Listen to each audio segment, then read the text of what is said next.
अनंत कोटि वैष्णव विंद की, ग्रंथ राज श्रीमद् भागवतम की, हिताय गौर प्रेमानंदे।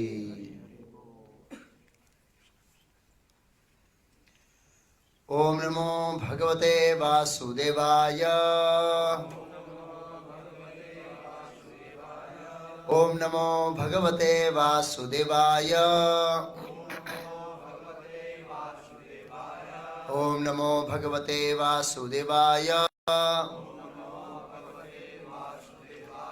श्रीमद् भागवतम स्कंद 2 अध्याय 2 श्लोक संख्या 5।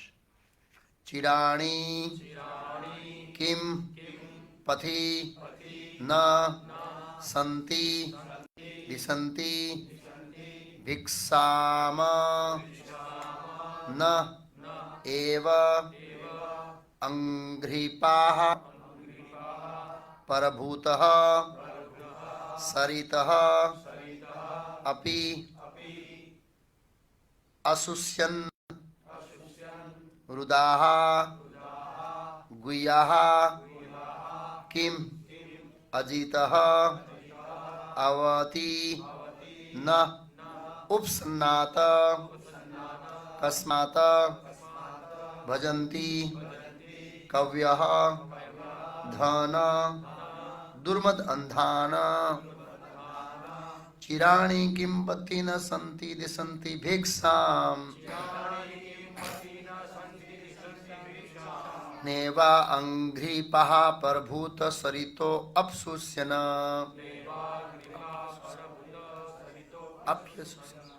रुदाः गुह्यां किं जनितो अवन्ति नोपसनात्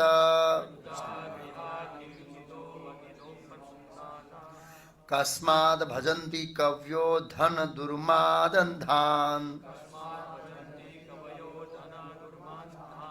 अनुवाद और तात्पर्य शिला ऐसी भक्तिवेदांत स्वामी प्रभुपाद इस्कॉन संस्थापक आचार्य द्वारा। चिराणी फटे पुराने कपड़े, किम क्या,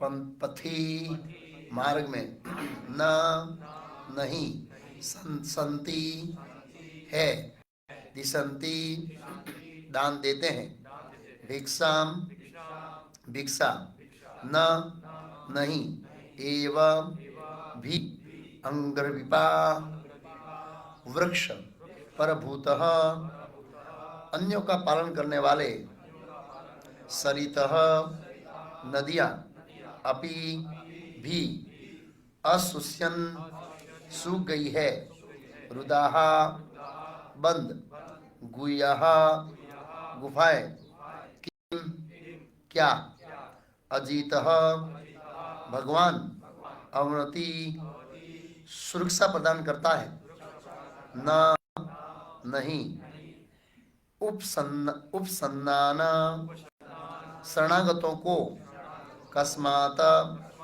तब किस लिए, भजती चापलूसी करते हैं, कवयः विद्वान, धन संपत्ति, दुर्मद अंधान अत्यंत मतवालों को। अनुवाद, क्या सड़कों पर चीथड़े नहीं पड़े रहते हैं? क्या दूसरों का पालन करने के लिए जीवित रहने वाले वृक्ष अब दान में भिक्षा नहीं देते हैं? क्या सूख जाने पर नदियां अब प्यासे को जल प्रदान नहीं करती है? क्या अब पर्वतों की गुफाएं बंद हो चुकी है? या सबसे ऊपर, क्या अब सर्वशक्तिमान भगवान पूर्ण पुरुषोत्तम शरणगत आत्माओं की रक्षा नहीं करते हैं? तो फिर विद्वान मुनिजन उनकी चापलूसी क्यों करते हैं, जो अपनी गाढ़ी कमाई की संपत्ति के कारण प्रमत्त हो गए हैं? तात्पर्य, संन्यास कभी भिक्षा मांगने या परजीवी बनकर दूसरों पर निर्भर रहकर जीवित रहने के लिए नहीं है। शब्द कोश के अनुसार परजीवी वह है जो समाज को किसी प्रकार का योगदान किए बिना समाज के खर्च पर ही जीवित रहता है। संन्यास आश्रम समाज को महत्वपूर्ण योगदान करने के लिए, न कि गृहस्थों की कमाई पर आश्रित रहने के लिए। इसके विपरीत प्रमाणिक संन्यासियों द्वारा गृहस्थों से भिक्षा लेना दाता के वास्तविक हेतु संतों द्वारा एक प्रदत्त अवसर होता है। सनातन धर्म प्रथा में सन्यासी को भिक्षा देना गृहस्थ का कर्तव्य होता है। और शास्त्रों का आदेश है कि वे सन्यासियों को अपने परिवार के बालक को जैसा माने और बिना मांगे उन्हें भोजन, वस्त्र इत्यादि प्रदान करें। इसलिए छद्म सन्यासियों को श्रद्धालु गृहस्थों की दान वृत्ति का अनुचित लाभ नहीं उठाना चाहिए। संन्यास आश्रम के प्रत्येक व्यक्ति का यह प्रथम कर्तव्य है कि वह मनुष्यों के लाभ के लिए कोई साहित्यिक वृत्ति प्रदान करे, जिससे उन्हें आत्मा साक्षात्कार की अनुभूति की दिशा प्राप्त हो सके। बाकी का तात्पर्य पॉइंट टू पॉइंट पढ़ेंगे, काफी लंबा है इसलिए। ओम अज्ञानतिमिरान्धस्य ज्ञानांजन शलाकया चक्षुरुन्मीलितं येन तस्मै श्री गुरुवे नमः। नमः विष्णुपादाय कृष्ण पृष्ठाय भूतले श्रीमते भक्ति वेदांत स्वामिनिति नामिने। नमस्ते सारस्वती देवे गौरवाणी प्रचारिणे निर्विशेष शून्यवादी पाश्चात्य देशतारिणे। श्री कृष्ण चैतन्य प्रभु नित्यानंद श्री अद्वैत गदाधर श्रीवासादि गौर भक्तविंद। हरे कृष्णा कृष्णा कृष्णा हरे हरे, हरे राम राम राम हरे। तो सुखदेव गोस्वामी हृदय में स्थित परमात्मा का साक्षात करने की प्रोसेस बता रहे हैं। इस अध्याय का नाम है हृदय में भगवान।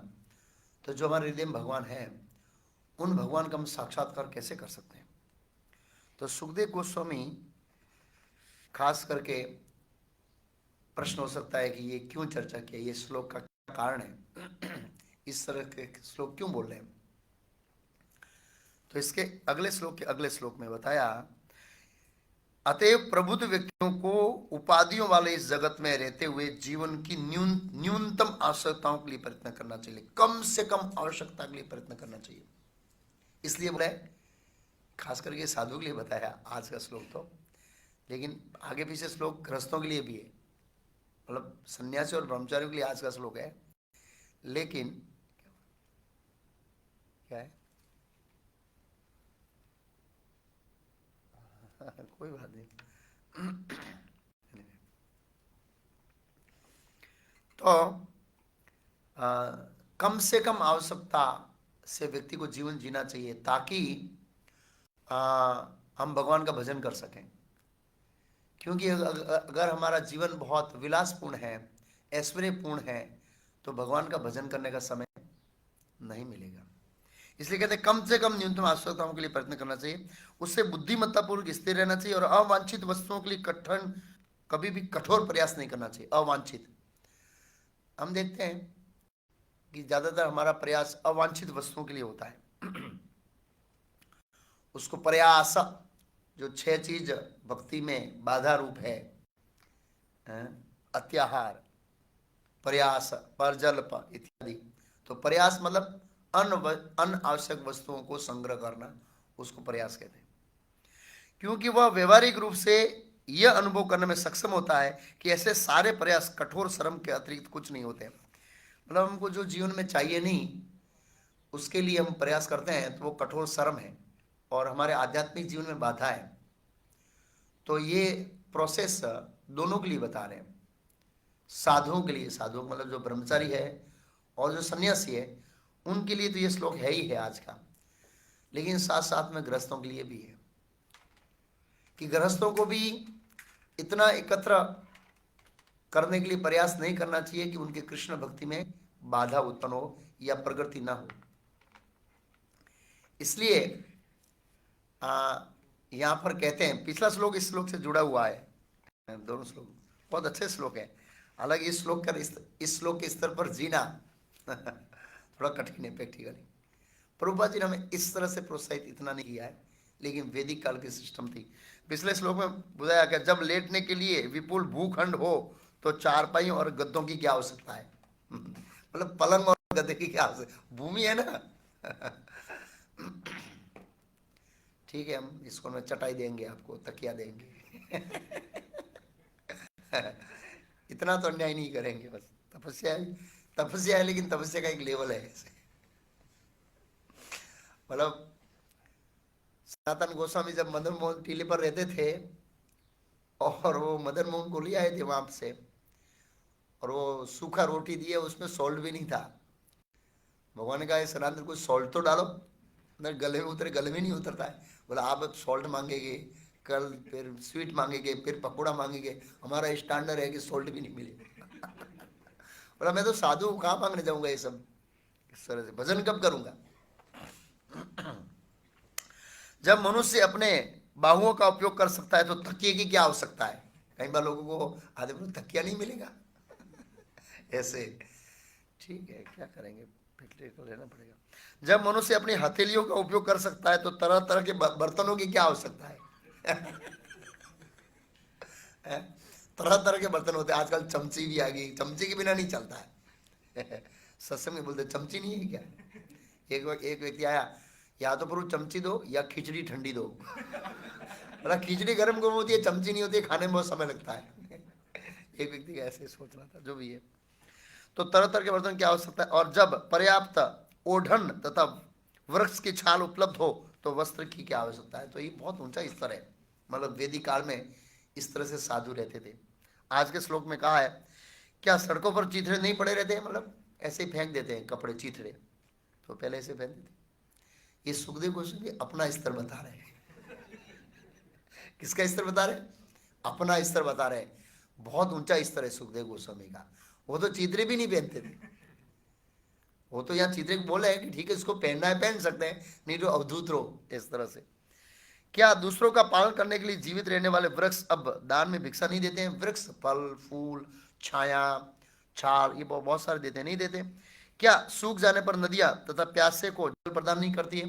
नदियों के अंदर पर्याप्त जल होता है, हिमालय में विशेषकर शुद्ध जल। अभी भी यहाँ की तो नदियां और झरने सब दूषित हो गए, हिमालय में अभी भी शुद्ध है और एकदम शुद्ध जल देते हैं, इसलिए से। या इसके ऊपर सबसे ऊपर बता रहे हैं, अजित नाम दिया इसमें भगवान कृष्ण का। या सबसे ऊपर, क्या अब सर्वशक्तिमान भगवान पूर्ण शरणागत आत्माओं की रक्षा नहीं करते हैं क्या। जो भगवान की शरणागति लेते हैं उनके वो रक्षा नहीं करते क्या। तो भगवत गीता में 13वें अध्याय का 16 में अभयम सत्व संशुद्धि देवी गुण बताए हैं। तो उसमें से पहला गुण सन्यासी के लिए बताया, अभयम सत्व संशुद्धि। अभयम तो प्रभुपाद जी श्लोक के तात्पर्य में लिखते हैं कि अगर सन्यासी को ये चिंता होती है कि मैं आज शाम को कहाँ से खाऊंगा या कल कहाँ से खाऊंगा या कल मेरा जीवन उपार्जन कैसे होगा, तो उसको सन्यास नहीं लेना चाहिए। सन्यास मतलब भगवान के ऊपर पूर्ण विश्वास कि भगवान कैसे भी और कहीं से भी क्या करेंगे, व्यवस्था करेंगे, उनको ऐसा सोचना है। तो इस श्लोक के तात्पर्य में प्रभुपाद जी ने सन्यासियों के लिए गृहस्थों के लिए दोनों की अलग अलग मनोभावना का वर्णन किया है।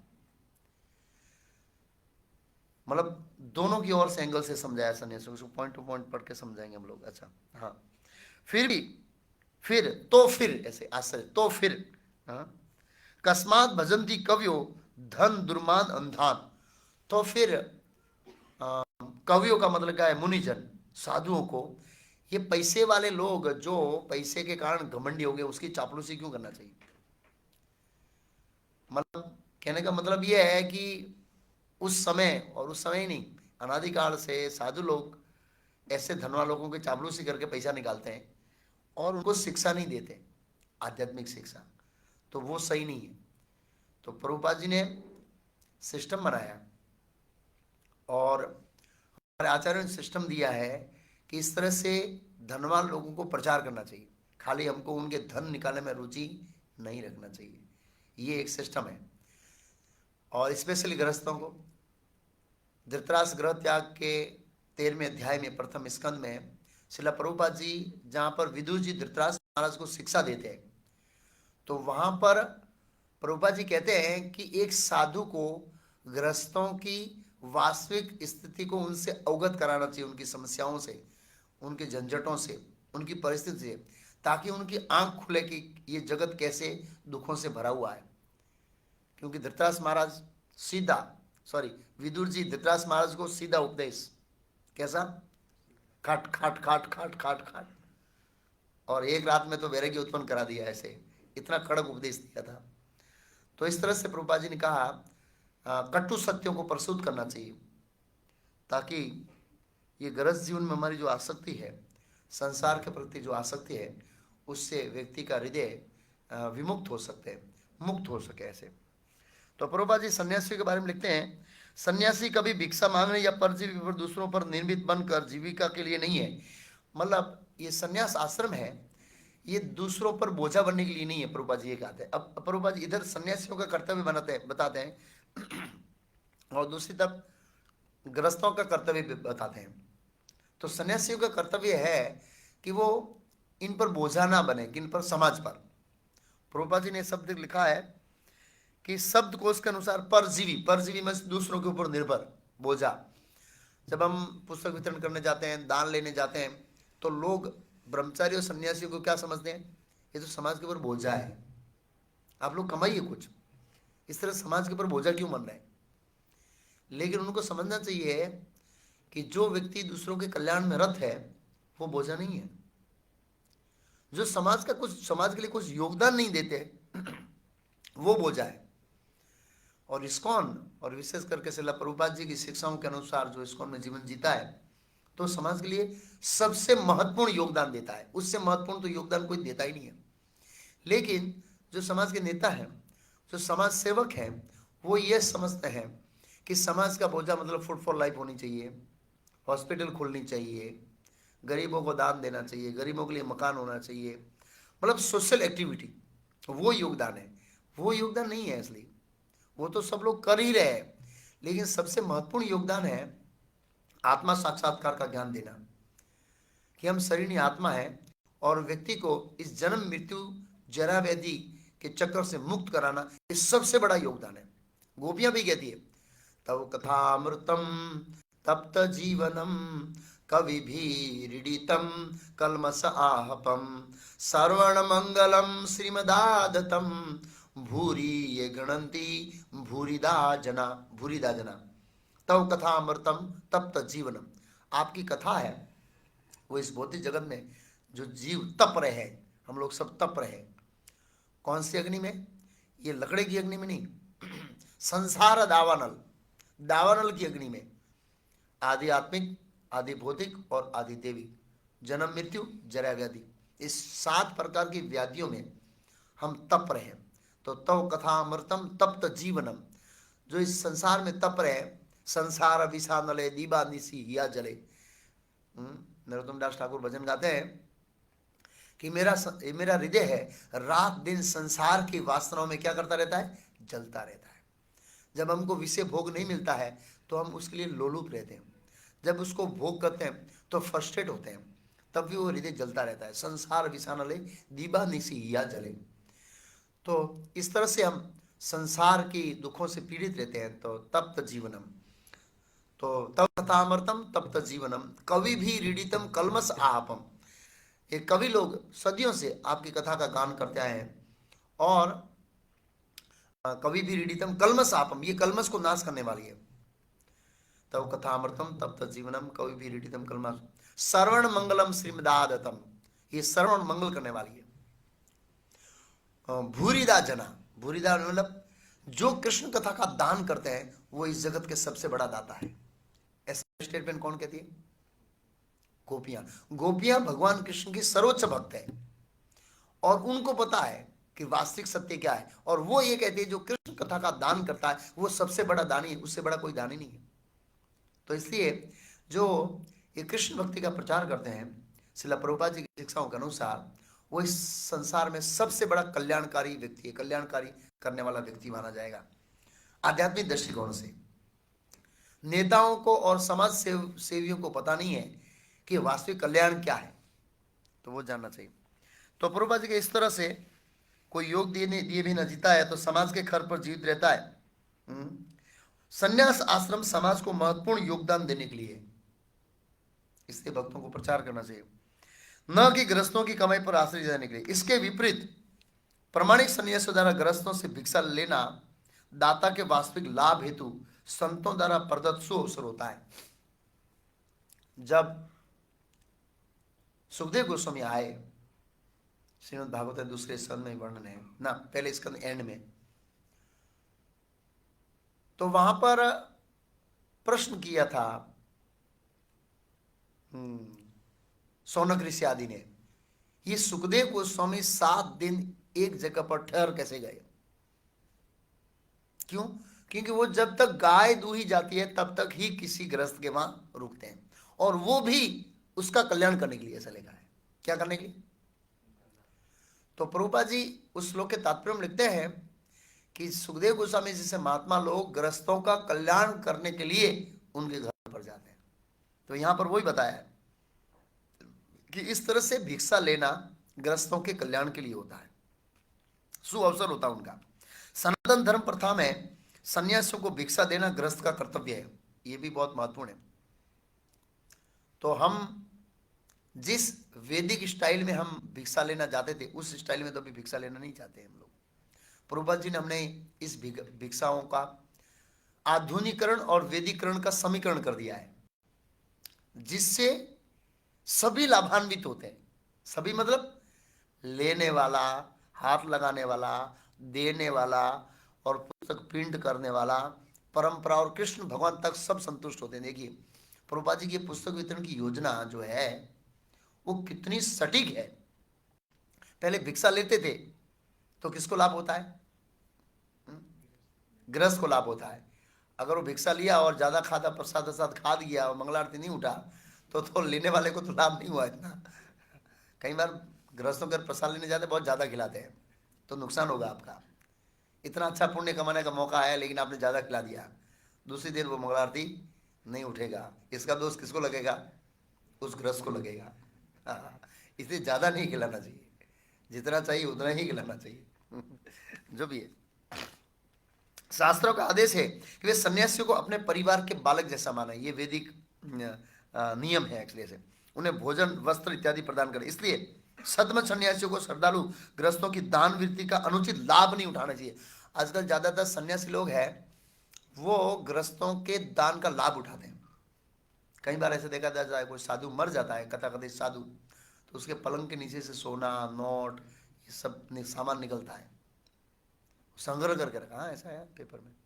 एक बेंगलोर में साधु मर गया था, पलंग के नीचे पूरा सोना भरा हुआ था, उसके ऊपर थी सोना, सोने के ऊपर सोना।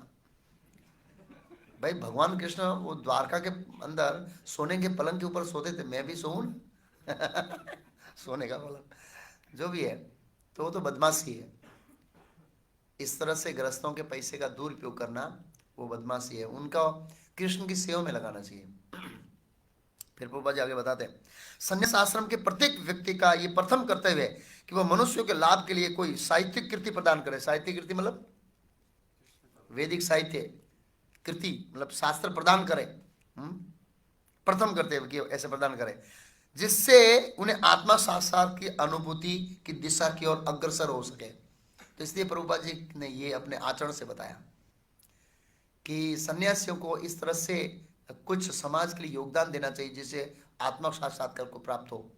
आप सोचिए प्रभुपाद जी योगदान देके चले गए, फिर भी प्रभुपाद जी का योगदान अभी भी समाज में क्या कर रहा है?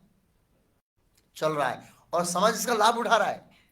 हमने प्रभुपाद जी को देखा नहीं है, न भगवान कृष्ण को देखा है। हम सब किससे जुड़े? भले ही प्रत्यक्ष पुस्तक पढ़ के नहीं आए, लेकिन हम अभी क्या कर रहे हैं? चर्चा किसके ऊपर कर रहे हैं? अगर प्रभुपाद जी ने तात्पर्य नहीं लिखा होगा, नहीं लिखा होगा होता तो आज हम भागवत क्लास थोड़ी करते? नहीं करते ना। क्या बोलते? समझते ही नहीं। पहले तो भागवतम तो समझ में नहीं आती है। प्रभुपाद जी ने तात्पर्य दिया तब तो समझ में आई है कि भागवत ये कहना चाहते हैं। तो ये वो योगदान है हमारे लिए। और हम हमारा जो मेंटेन होता है कृष्ण भक्ति में, हम जीवंत रहते हैं प्रभुपाद जी की पुस्तक के आधार पर। आप 2-3 महीना प्रभुपाद जी की पुस्तक नहीं पढ़िए, फिर देखिए कैसी माला होती है। हमारी चेतना कंप्लीट निम्न स्तर की हो जाएगी, हम टूट जाएंगे कृष्ण भक्ति में। प्रभुपाद जी की पुस्तक हमें साहस प्रदान करती है। प्रभुपाद जी आगे कहते हैं, श्रील सनातन गोस्वामी, रूप गोस्वामी, वृंदावन के अन्य गोस्वामी और संन्यास काल में अन्य कर्तव्य में सर्वप्रथम कर्तव्य था वृंदावन के सेवा कुंज में पारस्परिक विद्वत्तापूर्ण गोष्ठी। इस स्थान पर श्री राधा दामोदर मंदिर स्थापना श्री जीव गोस्वामी ने की तथा श्री रूप गोस्वामी, जीव गोस्वामी की समाधियां भी वहां स्थित है। तो वो जो गोष्ठी करते थे चर्चा, और उन्होंने वैदिक साहित्य प्रदान किया 6 गोस्वामियों ने, बहुत महत्वपूर्ण।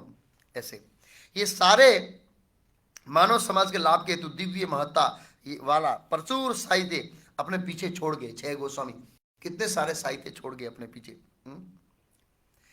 इसी प्रकार समस्त आचार्यों ने, जिन्होंने स्वेच्छा से संन्यास आश्रम ग्रहण किया है, मानव समाज को लाभ पहुंचाया ही अपना लक्ष्य बनाया, न कि सुखपूर्ण गैर जिम्मेदार जीवन व्यतीत करके अन्यों के ऊपर भार रूप बनकर रहना। किंतु जो सन्यासी का कोई योगदान नहीं कर पाते, उन्हें चाहिए कि भोजन के लिए ग्रस्तों के यहाँ न जाए, क्योंकि ऐसे साधुओं द्वारा ग्रस्तों से भोजन की भीख मांगना इस सर्वोच्च आश्रम का अपमान करता है। अगर हमारा उद्देश्य कृष्ण भक्ति का प्रचार नहीं है तो इस तरह से ग्रस्तों के ऊपर भोजन मांगकर उनके ऊपर निर्भर रहना ये संन्यास आश्रम का अपमान है। सुखदेव गोस्वामी ने यह चेतावनी विशेष रूप से उन साधुओं को दी है जो अपनी आर्थिक समस्या का हल करने के लिए इस वृत्ति को क्या करते हैं, इसमें आधुनिक कथाकार आते हैं, रमेश ओझा भी इसमें आ जाते हैं। सॉरी टू से कोई बाकी नहीं है, कितना रुपया लेते हैं, कितना रुपया लेते हैं। तो क्या करते हैं, उनका जीवन देखा विलासपूर्ण है। कैसा जीवन है, विलास, महल बना के बैठे हैं सब लोग। जाइए घर में देखिए कैसे खान पान रहते हैं। सुखदेव गोस्वामी ने इस श्लोक में बताया क्या इस तरह से रहते हैं ठीक, इस तरह से नहीं, कम से कम सिंपल शरीर और आत्मा साथ में रहे, इतना ऐसे ऐसे रहते नहीं रहते। विलासपूर्ण जीवन, तो विलासपूर्ण जीवन जीने के लिए पैसा कहां से आता है, भागवत कथा से आता है। सुखदेव गोस्वामी ने परीक्षित महाराज से 1 रुपया नहीं लिया, हालांकि उस समय परीक्षित महाराज भूमंडल के सबसे बड़े धनवान व्यक्ति थे, उससे धनवान व्यक्ति कोई नहीं था। सुखदेव गोस्वामी मांग सकते थे कि आप तो जाने वाले, लेकिन मैं तो प्रचार करने वाला हूं ना, बराबर ना है, मैं तो सिर्फ आप जाने वाले हैं, मुझे तो और सारी बहुत भागवत कथा करनी है। तो ऐसा नहीं सुखदेव गोस्वामी, ये तो हमारे पास रिकॉर्डेड नहीं है कि सुखदेव गोस्वामी ने बाद में कहां पर कथा करी, लेकिन प्रचार किया। वो तो स्वाभाविक कृष्ण के भक्त है, बिना प्रचार किए वो तो रह नहीं सकते, तो वो तो उनमें भक्त है, तो किया होगा। वो तो बोल सकते हैं कि मेरे लिए तो दे दो कम से कम, है आपका कल्याण। वहां पर ऐसा लिखा है कि वो तो उनकी गुरु दक्षिणा लेने के लिए भी नहीं रुके। जैसे ही कथा पूरी हुई, हरे कृष्ण हरि बोल, उनको पता लग गया अब दुनिया की कोई ताकत है परीक्षित महाराज को डिगा नहीं सकती कृष्ण चेतना से, पूरे स्थित हो गए, तक्षक नाम की उनकी चेतना को डिगा नहीं सकता, तब छोड़ के चले गए इस तरह से। तो सुखदेव गोस्वामी ने चेतावनी विशेष रूप से उन साधुओं को दी है जो लोगों के धन पर रहकर ऐश्वर्य में जीवन जीते हैं इस तरह से।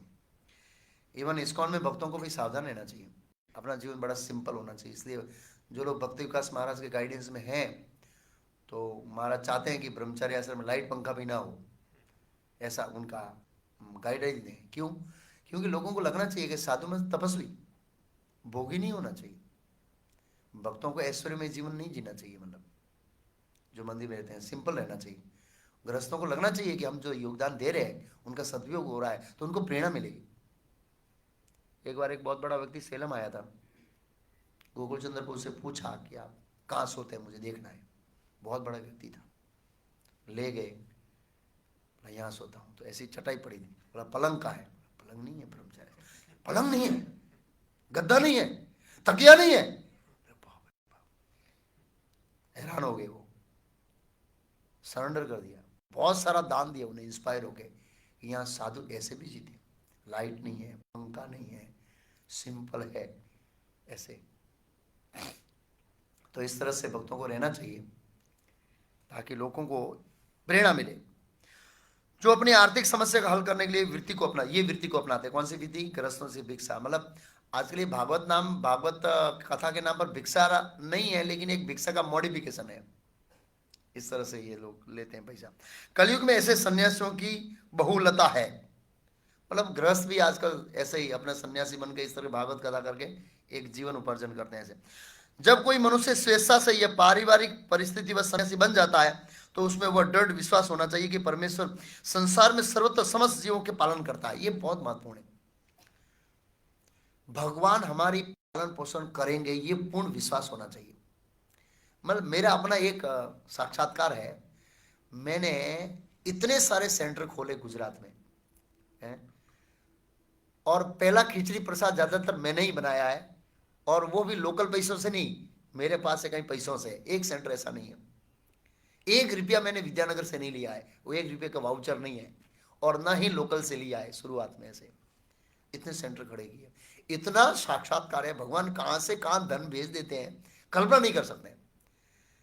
अब क्या हुआ था, दिवाली से पहले हमारा भक्ति शास्त्री चला था भरूच में, मतलब ऐसा साक्षात्कार है, मेरा अनुभव है ऐसे कि भगवान जो चाहिए जिस समय जो चाहिए वो भेज देते हैं। तो उसमें क्या हुआ कि भक्ति शास्त्री चल रहा था, उसमें हमारे एक भक्त है नारायण प्रभु जो यहाँ रहते, नंदी किशोर दास, जो पहले यहाँ रिलायंस में थे।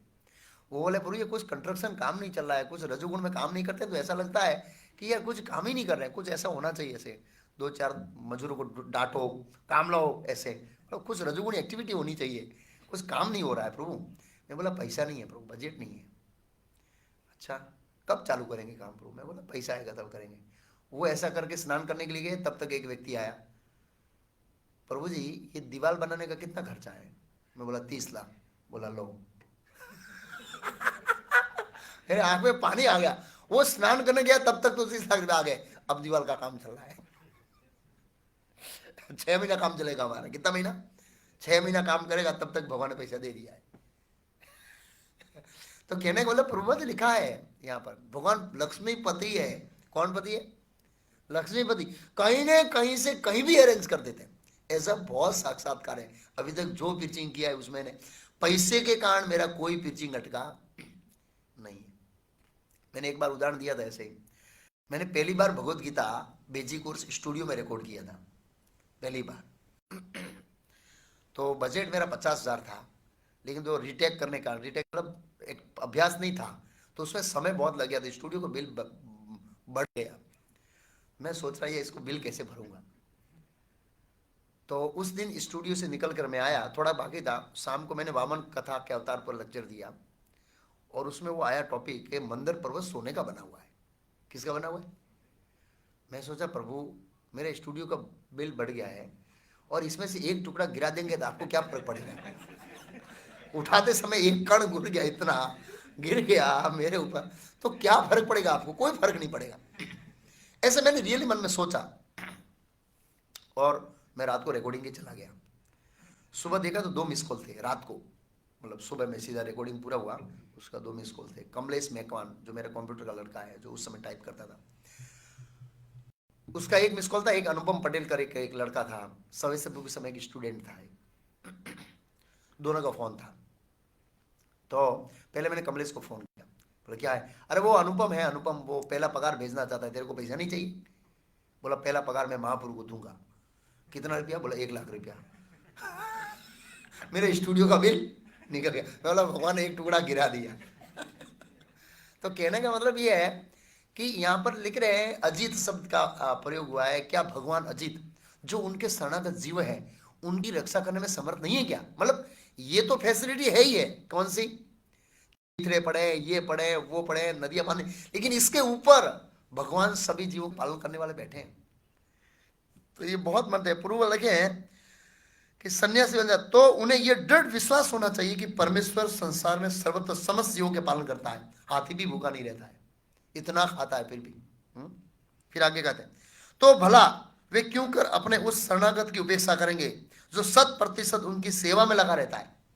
जो भगवान की सेवा में लगा रहता है उनकी उपेक्षा भगवान क्यों करेंगे? तो ये प्रोत्साहन देता है कि मैं भगवान की शरणागति बढ़ाना चाहिए। क्या करना चाहिए? एक सामान्य मालिक भी अपने नौकर की आवश्यकताओं का ध्यान रखता है। भौतिक जगत में कुछ मदद करता है, कुछ पैसा चाहिए, इमरजेंसी आ गई, हॉस्पिटल हो गई, एक अच्छा सज्जन होता है तो उसके नौकर का ध्यान रखते हैं। जो भौतिक जगत में स्वार्थ भरा हुआ है, तो भला भगवान तो निस्वार्थ है और हम उसके परमानेंट अंश है, सनातन, तो क्यों पालन नहीं करेंगे? तो फिर सर्वशक्तिमान सर्व ऐश्वर्यमान परमेश्वर अपने पूर्ण शरणागत जीव के जीवन की आवश्यकताओं की न जाने कितनी परवाह करते होंगे। भगवान परवाह करते होंगे, हमेशा चिंतित है भगवान। हमारे एक भक्त है भरूच में, कीर्ति भाई, तो हम अंकलेश्वर में एक मकान भाड़े लेने का सोच रहे थे। बड़ा मकान था। महाप्रभु भाड़ा नहीं चिंता ना करता, मारो ठाकुर लक्ष्मीपति से आ पहला याद रख जो गए। शू कहता? मारो ठाकुर लक्ष्मीपति से એને ધ્યાનમાં રાખીને ડન કરજો કે તમે એવું ના વિચારતા કે આટલો ભાડો લાખ રૂપિયા ભાડો હોય તો ચૂકવી દેજો, હું બેઠો છું, મારો ઠાकुर लक्ष्मीपति से કે એ એમનો ડાયલોગ। प्रभु लक्ष्मीपति है लेकिन प्रैक्टिकल रहना पड़ेगा। ऐसे तो बात सही है, मतलब उनको साक्षात्कार है। एक बार उन्होंने क्या चतुर्मास शुरू किया, बिजनेस के ऊपर बिल्कुल ध्यान नहीं दिया, टर्नओवर डबल हो गया। तो फिर उनका भगवान के ऊपर पूरा विश्वास बढ़ गया, पूरी शरणागति कर दी। पूरी शरणागति, बिजनेस अपने भतीजे समझिए को सौंप दिया, खाली आके बैठता है, हरे कृष्ण महामंत्र करता है और लोग आते हैं उसको प्रचार करते हैं। ऐसे ही तो वेद बढ़ जाता है कई बार, भगवान ऐसे करते हैं। तो सामान्य नियम यह है कि सन्यासी भक्त किसी से मांगे बिना एक छोटा सा साधारण कोपिन धारण करे, वह इसके सड़क सड़क में पड़े चीथड़ों को प्राप्त कर लेता है। जब वह भूखा हो तो वह किसी उदार वृक्ष के पास जाए जो उसे फल देगा, और जब उसे प्यास लगे तो बहती नदी में जल भी पी ले। उसे आरामदेह घर में रहने की आवश्यकता नहीं होगी, बल्कि उसके चाहिए कि पर्वत की गुफा खोज ले और जंगली पशुओं से भयभीत न हो। उसे ईश्वर में विश्वास होना चाहिए, ये बहुत महत्वपूर्ण है। अभय, जंगली पशुओं से भयभीत ना हो, क्योंकि भगवान उस पशु के हृदय में भी बैठे हैं और जो साधु है उसके हृदय में बैठे, उनकी रक्षा करेंगे। इसका उदाहरण क्या नाम है उसका है, हरिदास ठाकुर जिस गुफा में रहते थे उस गुफा में बहुत बड़ा सांप रहता था, दोनों एक गुफा में रहते थे। हरिदास ठाकुर को डर नहीं लगता था, क्यों? हरिदास ठाकुर को पूर्ण विश्वास था कि सांप का फुल कंट्रोल है किसके ऊपर, इस सांप के ऊपर किसका कंट्रोल है? कृष्ण के ऊपर। वो कृष्ण की इच्छा के बिना फीण ऊपर भी नहीं कर सकता। हमारा शरीर के ऊपर कंट्रोल है ना भगवान का, वो ऐसे करेंगे ऐसे हो जाएगा, कंट्रोल है। लेकिन अगर हम उस गुफा में बैठेंगे तो हमारे हार्ट बीट, और हरिदास ठाकुर देखा जो लोग उसको मिलने आते थे उनके हृदय की धड़कनें बढ़ जाती थी, और जो हरिदास ठाकुर उपदेश देते थे वो उनके हृदय में ठहरता नहीं था, क्योंकि हृदय उछल रहा है अंदर से, वो टिकता नहीं था। तो हरिदास ठाकुर ने इच्छा किया कि मेरे भक्त इस सांप के कारण डिस्टर्ब हो रहे हैं। परमात्मा ने बुद्धि दिया, सांप चला गया, परमात्मा ने अरेंज किया, सांप चला गया। ऐसे तरह कई सारे वो है। सनातन गोस्वामी का एक है ना वो मच्छर वाला, मानसिक गंगा में, मानसिक गंगा एक कथा है, बहुत मच्छर काटते थे। सनातन गोस्वामी कुछ नहीं करते, फिर वहां से चले गए तो मच्छर नहीं है वहां पर, अभी भी ऐसा कार्यक्रम, ऐसी एक कथा है, पता नहीं पूरी याद नहीं, जो भी विषय। क्योंकि सबों के हृदय में वास करने वाले परमात्मा भगवान व्याधरों तथा अन्य जंगली जानवरों को आदेश दे सकते हैं कि इसको मत काटो, इस तरह से कि वे उनके भक्त की परेशान न करें, भगवान आदेश दे सकते हैं इस तरह से। भगवान श्री चैतन्य के महान भक्त हरिदास ठाकुर, अब वही आया टॉपिक, गुफा में रहता था, उसी गुफा में रहता था, क्या विस्तर साहब। ठाकुर हरिदास को कोई प्रशंसक जो नित्य उनको मिलने जाता था सर्व से भयभीत था, और उन्हें सलाह दी कि ठाकुर उस स्थान को छोड़ दे, क्योंकि उनके भक्त सबसे भयभीत थे और वे नियमित रूप से उस गुफा में आते थे। अतः ठाकुर हरिदास ने उनका हितकर देकर प्रस्ताव मान लिया, किंतु जो ही उन्होंने ऐसा तय हुआ तो सांप उस गुफा से बिल से बाहर निकल आया। मतलब हरिदास ठाकुर गुफा छोड़ने का सोच रहे थे, भगवान ने कहा तुम गुफा मत छोड़, मैं सांप को छोड़ा देता हूँ। इस तरह से सबों की उपस्थिति में उस स्थान से सदा के लिए छोड़ दिया। सांप के हृदय में वास करने वाले भगवान ने आदेश से उसने हरिदास को वरीयता प्रदान करते हुए उस स्थान को छोड़ने का, उन्हें विचलित न करने का निश्चय किया। अतः ये ऐसा ज्वलंत उदाहरण है जिससे पता चलता है कि भगवान किस प्रकार हरिदास ठाकुर जैसे प्रमाणिक भक्त को सुरक्षा प्रदान करते हैं। भगवान अपने भक्तों की सुरक्षा प्रदान करते हैं, ऐसा कई जरे किस्से हैं। तो हमें ये विश्वास होना चाहिए, शरणार्थी के सहज लक्षण है रक्षसिद्धि विश्वासो, भगवान हमारी रक्षा करेंगे ऐसा दृढ़ विश्वास होना चाहिए। मैंने देखा है कई बार बहुत ग्रस्त बोला प्रभु फुल टाइम आना चाहता हूँ लेकिन बैकअप करके आना चाहता हूँ। बोलो बैकअप कब होगा? बोला 5 साल में हो जाएगा। फिर 5 साल प्रभु 5 साल हो गए, बैकअप होगा नहीं प्रभु जी, जैसी जैसी महंगाई बढ़ती है तो बैकअप खाली होता जाता है तो मैं और कितना बैकअप करे प्रभु? और 5 साल। मैं बोला प्रभु इस तरह से 50 हो जाएंगे और बैकअप होगा नहीं, अब बिना बैकअप के आ जाओ। कृष्ण बैकअप है ना, कृष्ण बैकअप ही है, लेकिन हमको क्या नहीं है? पर बैकअप तो होना चाहिए, बैकअप तो होना चाहिए। बैकअप कभी होगा ही इस संसार में, बहुत मुश्किल है बैकअप होना एक्चुअली। सनातन धर्म के विधान के अनुसार मनुष्य को प्रारंभ से सभी परिस्थितियों में भगवान की सुरक्षा पर पूरी तरह निर्भर रहना सिखाया जाता है। ये बहुत महत्वपूर्ण है। कौमारम आचरित प्राज्ञो धर्मान भागवतम, ये भागवत धर्म है।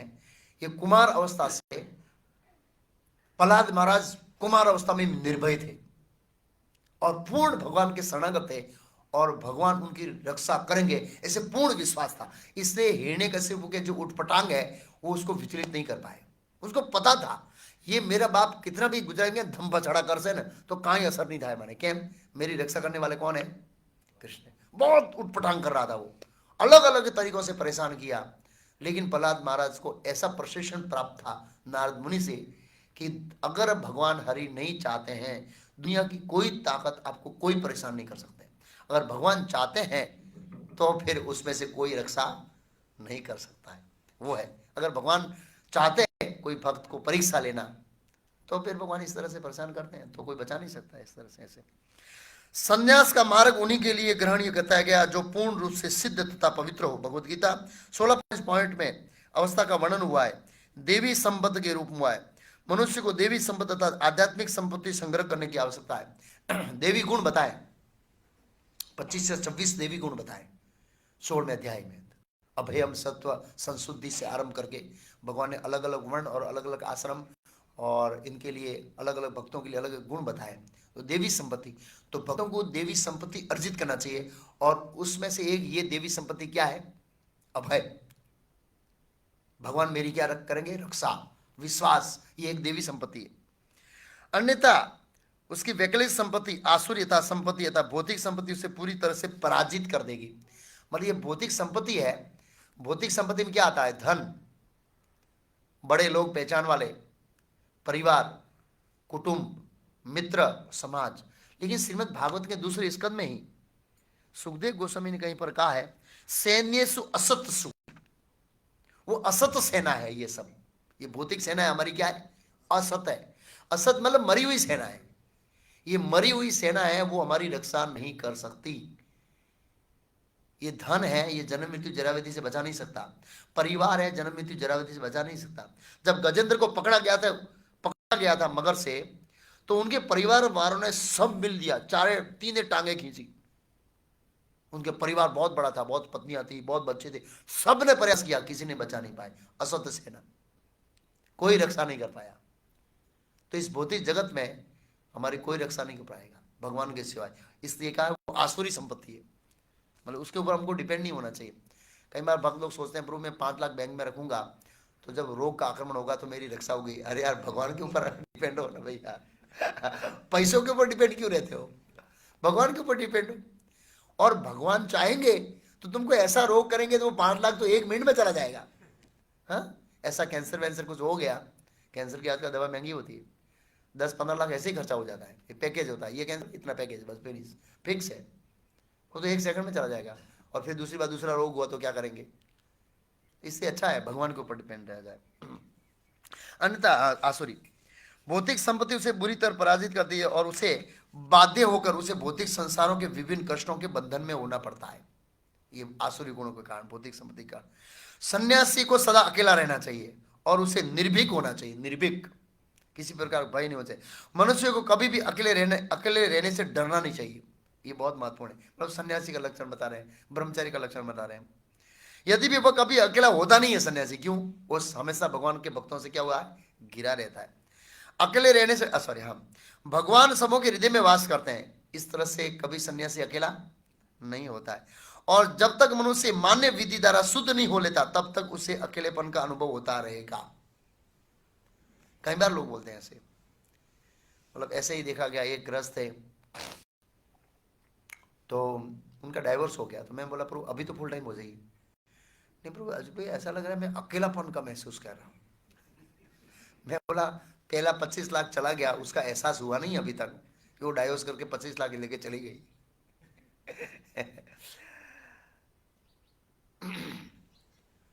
तो बोला प्रभु ऐसा टिकना मुश्किल है। ठीक है, विवाह कर लो। बोले विवाह करने के बाद फुल टाइम हो जाइए। द्वारका के अंदर गुरु महाराज का श्रवण कीर्तन कैंप था, कनुप्रिय दास सवेरे से प्रभु मैंने साथ बैठकर प्रीचिंग किया। मैं को प्रभु आपको कमाने की जरूरत नहीं है, इतना सारा धन है कि आप आराम से खा सकते हैं। आप 2 लोग हैं, फुल टाइम आ जाइए सेवा में। हाँ प्रभु आऊंगा। 1 साल के बाद, 6 महीने के बाद क्या हुआ बताए? दिल्ली में हार्ट अटैक आ गया, चले गए। कमल दल जल जीवन टलमल भज हु हरिपद निधि। कभी भी हार्ट अटैक हो सकता है, कभी भी। इसलिए समय सर निवृत्त हो जाना चाहिए। अगर हमारे पास इतना धन है कि हमारा जीवन चल सके, इतना मतलब फिर हम बोलेंगे नहीं इसमें इतना चाहिए, घर ऐसा होना चाहिए, वो ऐसा होना चाहिए। हम भरूच में भक्तों के लिए फ्लैट बना रहे हैं। कोई बोला प्रभु मैं बंगला नहीं बना सकता हूँ यहाँ पर। बोला यार प्रभु आप रिटायर्ड होंगे 50 में और चले जाएंगे 60 में ऊपर, अब इसे 10 साल के लिए बंगला क्यों बना रहे? और इस बंगले में रहेगा कितना? सुबह मंगला आरती आएंगे 4 बजे से लेकर 9 बजे तक मॉर्निंग प्रोग्राम रहेगा, फिर सेवा रहेंगी, दोपहर 1 घंटा सोने के लिए जाएंगे, फिर रात को 10 बजे सेवा रहेंगी। 7 घंटे सोने के लिए बंगला बनाने की झंझट क्यों? बोला हाँ ये बात सही है, मतलब बहुत ज्यादा पैसा तो हमको दे दो ना यार, हम प्रचार करेंगे, बंगले में क्यों खर्च कर रहे हो? अब लोगों को मंदिर के पास ना के बड़े बड़े बंगले बनाने, अरे मैं सिंपल रहो ना वहां पर। तो मैं ऐसा ऐसा लोग बंगले नहीं बना सकते, यहाँ पर प्लॉटिंग नहीं करेंगे क्या? मैं इतना सारा फ्लैट बना रहे हैं ना भाई, बंगले। तो कहने का मतलब हम भौतिक जीवन में हम आदी हो गए इस चीजों के रहने के बिना, सिंपल रह नहीं सकते हैं, ऐसा होता है। छोटा सा हमारा जीवन है और इसमें तो हम कितनी झंझट करते हैं। छोटा मतलब वो महाभारत में कौन से ऋषि की कथा है जिसके बाल गिरते थे, देवराज वो तपस्या कर रहे थे, बहुत अच्छा नाम है, राम की तरह निकल है, लोमस मुनि, लोमस मुनि। तो लोमस मुनि तपस्या कर रहे थे, देवराज इंद्र ने कहा महात्मा जी झोपड़ी वोपड़ी बना लीजिए। बोला जीवन तो बहुत छोटा है, क्या झोपड़ी बनाने? बोला कितना छोटा है? बोला वो कुछ 100-150 इंद्र, 100 इंद्र जितने जीवित इंद्र जितना उनका आयुष्य था, 100 मनमंत्र जितना कितना ही। तो बोला एक इंद्र जाता है तो एक मेरे छाती का बाल गिरता है, है? तो बोला अब इतने बाल रहे, इतने बाल गिर गए, मतलब इतने इंद्र गिर गए, अब इतना बाकी है। इंद्र तो बेचारा बहुत लज्जित हुआ कि ये इतना आयुष्य है, करोड़ों हजारों इंद्र चले गए तो भी झोपड़ी नहीं बनाता है, और मैं इतना छोटा जीवन काल के अंदर राजमहल की चिंता सोच रहा। तो वास्तव में जीवन बहुत छोटा है। आज दोपहर आएगा भक्ति सिद्धांत महाराज का टॉपिक आएगा, उसमें उसमें ये मेल का टॉपिक आएगा, बहुत अच्छा है ये शिक्षा, उसमें चर्चा करेंगे। तो कहने का मतलब है भक्तों को भी इस तरह से सोचते हैं, तो भक्तों को बहुत सिंपल होना चाहिए और अपनी पूरी शक्ति लगा देनी चाहिए। मानव समाज बिना कृष्ण भक्ति का ज्ञान लिए सड़ रहा है, इसके योगदान के लिए सोचना चाहिए, समय निकालना चाहिए प्रचार करने के लिए। सबसे ज्यादा कमी हमारे पास वक्त नहीं है प्रचार करने के लिए, अनलिमिटेड स्कोप है। कल मैं गया था दहेज फैक्ट्री में लेक्चर देने के लिए, बहुत इंडस्ट्री के अंदर खराब स्थिति है, अनलिमिटेड स्कोप है, अनलिमिटेड लोग तैयार है कृष्ण भक्ति लेने के लिए, क्योंकि ये इंडस्ट्री है अभी क्या कर रही है, फर्स्ट सेकंड नाइट, इससे हेल्थ और सोशल व्यक्ति डिस्कनेक्ट हो जाता है, सोशली डिस्कनेक्ट। संडे को जा ही नहीं पता, शनिवार को नाइट करके आया, संडे को सोएगा और सोमवार से फिर ड्यूटी चालू, पूरा डिस्कनेक्ट हो जाता है, छुट्टियां तो मिलती नहीं है। एक हमारे भक्त थे वहाँ पर, अहमदाबाद रहते हैं, परिवार अहमदाबाद वहाँ रहते हैं। तो सुबह सुबह ऐसे ही मैं गुजरात क्वीन में जा रहा था 7 बजे, ऐसे नींद से उठ कर आया, ऐसे लगा। मैं बोला कहाँ से आ रहे? बोला फर्स्ट सेकंड नाइट करके आ रहा हूँ। क्यों? 3 शिफ्ट करके, अब अहमदाबाद जाऊँगा। क्यों? बोला छुट्टी मंगा, बॉस ने कहा नो एक्सक्यूज, छुट्टी नहीं मिलेगा, 3 शिफ्ट करो और 2 दिन छुट्टी गिरा के फिर सोमवार को वापस आ जाओ। बोला नो एक्सक्यूज, कोई एक्सक्यूज नहीं चला, और बहुत बड़े मैनेजर के लेवल पर पोस्ट पर है, एक्सक्यूज नहीं, छुट्टी नहीं मिलेगा। तो इस तरह से लोग फ्रस्ट्रेट है। लेकिन मैं और वामा वो चर्चा कर रहे थे कि भरूच के अंदर ऐसी हजारों कंपनियां और सामने से आते हैं, बोला आइए सेमिनार करने के लिए, पैसा देंगे, गाड़ी देंगे, प्रसाद का खर्चा देंगे, सब दिया, गाड़ियां भेजी, जाओ प्रसाद ले आओ, प्रसाद का पैसा ले लो, जो ले लो, लेकिन आप ऐसे सेमिनार करो। तो वहां हम सोच रहे थे प्रभु हमारे पास कोई मैन पावर नहीं, अनलिमिटेड स्कोप है, कोई ऐसी टीम चाहिए कि इंडस्ट्री के अंदर ऐसा प्रचार करे। तो कहने को भक्तों की जरूरत है, इसलिए हमें जीवन का योगदान देना चाहिए इस तरह से प्रभुपा जी के सोसाइटी में। तो भगवान सबों के हृदय में वास करते हैं और जब तक मनुष्य मान्य विधिदार शुद्ध नहीं होता तब तक उसे अकेलेपन का अनुभव होता रहेगा। मतलब जब हृदय शुद्ध हो जाएगा तो अकेलेपन का अनुभव नहीं होगा। क्यों? परमात्मा हमारे हृदय में क्या है? साथ में। किंतु संन्यास आश्रम वाले मनुष्य को इस आश्रम की प्रक्रिया से शुद्ध होना चाहिए, इस तरह से उसे सर्वत्र भगवान की उपस्थिति का अनुभव होता है इस तरह से, और उसे किसी का भय नहीं रह जाएगा। भगवान सर्वत्र है, सबके साथ में है, भय का कोई प्रश्न ही नहीं। भय क्यों है? हम सोचते हैं भगवान यहाँ नहीं है इसलिए, अरे भगवान सभी जगह है।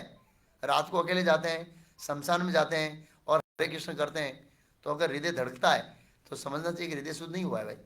भूतों से डर लगता है तो समझना चाहिए कि अभी भी गड़बड़ है, भगवान पर विश्वास नहीं है। भूतों के हृदय में भी भगवान है, ऐसा नहीं है कि हमारे हृदय में, भूतों के हृदय में भी भगवान है, हाँ, शमशान में भी भगवान है।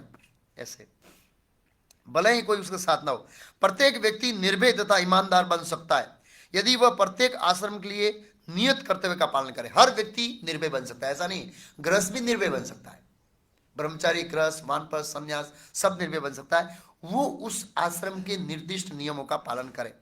मनुष्य वैदिक आदेशों का श्रद्धापूर्वक स्मरण करके तथा भगवान की भक्ति द्वारा वैदिक ज्ञान के सार को आत्मसात करके अपने नियत कर्तव्य में स्थिर हो सकता है। मतलब कोई ब्रह्मचारी है, कोई सन्यासी है, कोई वानप्रस्थ है, कोई गृहस्थ है, वो अपने अपने आश्रम के संबंधित जो कर्तव्य है उसको भक्ति के माध्यम से पालन करके स्थिर हो सकता है और निर्भय अवस्था को क्या कर सकता है, प्राप्त कर सकता है। एसेंस में सुखदेव गोस्वामी ये 3-4 श्लोकों में बताते हैं कि हमें बिना काम का आर्थिक उपार्जन करने का प्लानिंग नहीं करना चाहिए।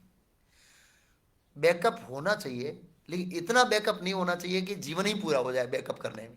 मतलब ये कहना है हमको सिंपल रहना चाहिए, जितना शरीर की आवश्यकता है उतना कमाना चाहिए और बाकी का पूरा समय कहाँ देना चाहिए, कृष्ण भक्ति के प्रचार में। ये सुखदेव को समझ। और कृष्ण भक्ति प्रचार में मतलब अपनी साधना करने में। हम भौतिक आर्थिक उपार्जन करने में इतने व्यस्त हो जाते हैं कि हमारी साधना अच्छी नहीं होती है। मॉर्निंग प्रोग्राम नहीं होता हमारा रोज, बड़ा कठिनाई से होता है, स्पेशल ग्रस्तों का ऐसे, क्योंकि हम आर्थिक उपार्जन के लिए संघर्ष कर रहे हैं हम लोग। और रीडिंग नहीं होता है, सबसे पहले पुस्तक पठन बहुत कम होता है हमारा, ये आर्थिक उपार्जन में इतने सारे लगे रहते हैं, इसलिए भक्तों का संग बहुत कम होता है और इसके कारण हम प्रगति नहीं कर पाते हैं, इसके कारण शरणागति नहीं होती है, भक्ति में प्रगति नहीं होती है। तो उनका कहना मतलब है सिंपल जीवन चाहिए, जीवन की आवश्यकताओं को कम से कम जो जरूरत है उसको करना चाहिए। जब इसको हम बढ़ाएंगे तो जीवन में समस्या और कष्ट ही कष्ट आएंगे। ये सुखदेव गोस्वामी कहना चाहते हैं। और ये भक्ति में क्या होगी, बाधा होगी। आर्थिक आर्थिक विकास मतलब प्रभुपाद जी ने कहाँ लिखा था एक जगह, आर्थिक विकास मीन्स भक्ति में बाधा। यस, क्योंकि जब पैसा आएगा, जब बैंक में पैसा पड़ा है तो उसको 1 to 40 करने की इच्छा होता है। बोला 1 करोड़ रुपया कहाँ डालूं, कहाँ इन्वेस्टमेंट करूं, कैसे डबल करूं, फिर मन वहीं चला जाता है। ऐसा देखा गया है। और फिर व्यक्ति फंसता जाता है, फंसता जाता है, फंसता जाता है और इस तरह से डूब जाता है। कई बार अच्छा मौका मिलता है तो फिर बिटकॉइन में डाल देता है। एक एक व्यक्ति ने कहा प्रभु मैं फ्लैट बुक करना चाहता हूँ, लेकिन मैंने बिटकॉइन में पैसा डाला तो भाव कम हो गया है, वो बढ़ेगा तब बुकिंग करूंगा, चलेगा? मैं बोला चलेगा। मैं हंस रहा था मन में कि वो कभी बढ़ने वाला नहीं है। तो ऐसे कई बार भक्त लोभ के कारण फंस जाते, अच्छे सेट हुए होते हैं, अचानक कोई बोलता है बिटकॉइन बहुत अच्छा है, डालो, और फंस जाते हैं। ऐसा होता है। जो भी है, तो भक्तों को बहुत सावधान रहना चाहिए इस तरह से और सिंपल जीवन जीने का प्रयास करना चाहिए। हरे कृष्णा। किसी का कोई प्रश्न है तो 2-5 मिनट ले लेंगे हम लोग।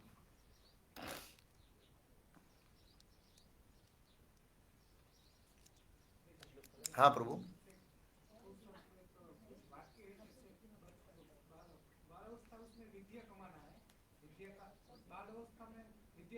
बाल अवस्था में विद्या कमाना है। हाँ